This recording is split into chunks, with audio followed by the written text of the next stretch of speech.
On the night of December 2nd, 1984, the city of Bhopal in central India was asleep. Families rested in small homes near the Union Carbide pesticide factory, unaware that danger was building just beyond their walls. Inside the plant, a storage tank holding methyl isocyanate, an extremely toxic chemical used to make pesticides, began to heat up. Water had entered the tank, triggering a violent chemical reaction.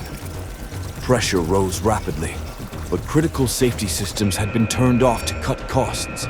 Alarms were ignored, cooling systems were not working, and no emergency warning was sent to the city. Just after midnight, a deadly cloud escaped into the air.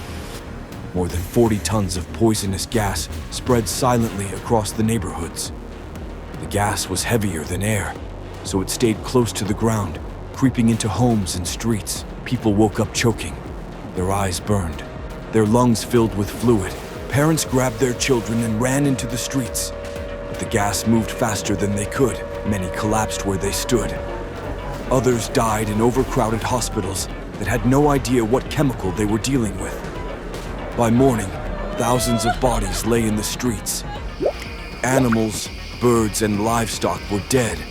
Doctors and nurses worked without protective gear, often becoming victims themselves.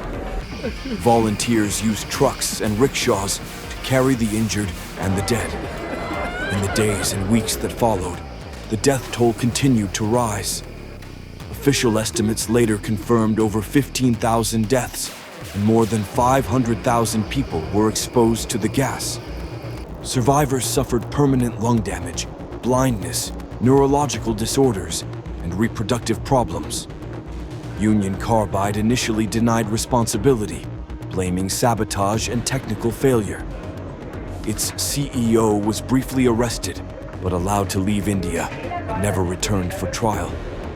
In 1989, the company reached a settlement with the Indian government for $470 million, an amount widely criticized as far too small for the scale of suffering. Decades later, the factory site remains contaminated. Toxic waste still poisons the soil and groundwater. Children born in nearby communities continue to suffer from birth defects and chronic illness. The Bhopal Gas Tragedy is not just a disaster of the past. It is a lasting warning about what happens when corporate profit is placed above human life, and when safety is treated as an expense instead of a responsibility.